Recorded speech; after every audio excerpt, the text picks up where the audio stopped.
નમસ્કાર. ગાંધીનગર સાથે ગુજરાતની જનતાને એક નાનકડી અપીલ કરવા નીકળ્યા છીએ કે રોડ રસ્તા બનાવો, જિંદગી બચાવો. આવું એટલા માટે કહીએ છીએ કે અત્યારે હું ગાંધીનગરના સેક્ટર 4ના ઓમકારેશ્વર મહાદેવનું જે મંદિર છે એના રસ્તા ઉપર ઊભો છું, ચોકડીએ. આખા ગુજરાતમાં રસ્તાની અત્યારે હાલત ખૂબ દયનીય છે. રસ્તામાં ખાડા છે એવું નથી કહેવાતું, પણ ઊંધું કહેવાય છે કે ખાડામાં ક્યાંક રસ્તો છે. આ પરિસ્થિતિમાં માની લો કે જ્યારે નરેન્દ્ર મોદી છે કે અમિત શાહ જેવા વ્યક્તિ ગુજરાતમાં આવે તો તાત્કાલિક ઓન ધ સ્પોટ રાતોરાત રસ્તા બની જાય છે. અહીંયા અમિત શાહ એક કાર્યક્રમમાં આવેલા તો આ રસ્તો એક જ રાતમાં સરસ બનાવી દીધો. અહીંયા તમને કોઈ ખાડો કે ટેકરો નહીં દેખાય. નવરાત્રીમાં એક કાર્યક્રમમાં હાજરી આપવા આવેલા, પણ એ જ રસ્તા ઉપર જો અમિત શાહ ખાલી આમ નજર ફેરવે ઓકે તો એમને શું દેખાય એ તમને દેખાડીએ છીએ. આ રસ્તા તમે જુઓ, આ સેક્ટર 4ના રસ્તા છે અને આવા જ રસ્તા આખા ગાંધીનગરના છે.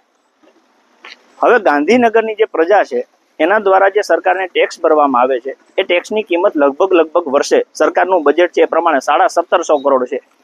આ 1750 કરોડને દરેક સેક્ટરમાં વેચીએ તો દરેક સેક્ટરમાં 50 કરોડથી વધારે આવે છે. હવે 5 વર્ષ એટલે 250 કરોડ થયા. 250 કરોડ એક સેક્ટરમાં તમે જો વાપરો અને એના પછી આવી પરિસ્થિતિ હોય તો ખરેખર આ વિકાસ ન કહેવાય.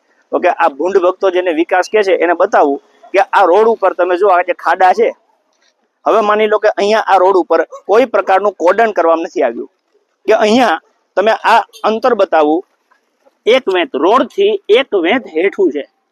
જો કોઈ વ્યક્તિને ધ્યાનમાં ના હોય ઓકે, કોઈ માતા છે પોતાના નાના બાળકને લઈને નીકળ્યા હોય અને જો આમાં ગાડી આવે તો ચોક્કસ અકસ્માત થાય, એ લોકો પડે, વાગે, ઇન્જર્ડ થાય અથવા તો એવું થાય કે મૃત્યુ પણ થઈ શકે.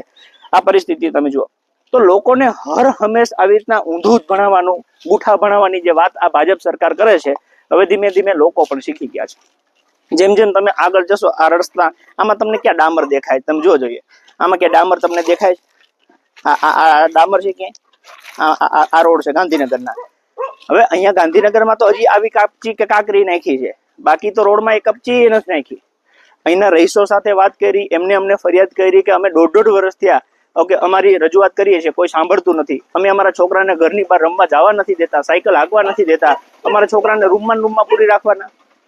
તો અમે ગાંધીનગર અને આખા ગુજરાતમાં આમ આદમી પાર્ટી છે એ ભારતીય જનતા પાર્ટીને એવું કહેવા માંગીએ છીએ કે જો આવનારા એક સમયમાં, એક જ મહિનામાં દિવાળીનો પર્વ છે, લોકોને એક સારી ભેટ આપો, સારા રોડ રસ્તા આપો, અને નહીં આપો તો આખા ગુજરાતમાં આમ આદમી પાર્ટી દ્વારા જન આંદોલન ઊભું કરવામાં આવશે કે ટેક્સના પૈસે અમને સારા રોડ કેમ ન મળે. અને જે આ ભાજપ સરકાર વાત કરે છે કે અમારા મુખ્યમંત્રી મૃદુ અને મક્કમ છે, હું કહીશ કે મુખ્યમંત્રી એક જ વ્યક્તિ પાસે લગભગ બધા વિભાગો છે. ઓકે, માર્ગ અને મકાન એમની પાસે છે, આ એમાં આવે છે. મહેસૂલ એમની પાસે છે, ઓકે, પંચાયત એમની પાસે છે. જેટલા સારા વિભાગો છે એ બધા એમની પાસે છે. જે વિભાગમાં એક વ્યક્તિ હોવો જોઈએ મંત્રી તરીકે, એની જગ્યાએ 5, 7, 10 વિભાગો એક જ વ્યક્તિ રાખે, પછી એમાં આ મળે છે જનતાને. એટલે આ મૃદુ અને મક્કમ નથી, પણ મૃદુ એમની કામગીરી છે અને મક્કમ એમનો ભ્રષ્ટાચાર છે.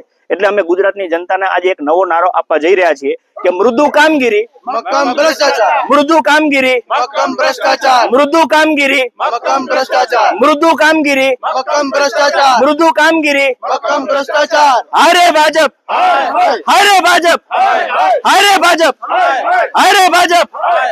એટલે એક મહિનાના સમયમાં જો ભાજપ દ્વારા અને તંત્ર દ્વારા આ રોડ અને રસ્તાનું કામ કરવામાં નહીં આવે તો આખા ગુજરાતમાં જન આંદોલન ઊભું થશે અને એના માટે જવાબદાર આ ભ્રષ્ટ ભાજપ રહેશે. અમે લોકોને અપીલ કરીએ છીએ કે તમે તમારા આત્માને જગાડો. તમારા પૈસે આ બધું તૈયાર થાય છે, નથી થતું તો કોક ખાઈ જાય છે. શું કરવા ભોગવો છો? એક વખત જેમ આપણે એક જ રોટલી એક જ બાજુ શેકાય તો બળી જાય છે, એમ 35 વર્ષ ત્યાં ગુજરાત એક જ બાજુ શેકાય છે ભાજપના શાસનમાં. ભૂખ, ભય, ભ્રષ્ટાચાર, એને એક વખત ફેરવી આમ આદમી પાર્ટીનો નવો સૂરજ ઉગાડો એવી આપ સૌને અપીલ કરીએ છીએ.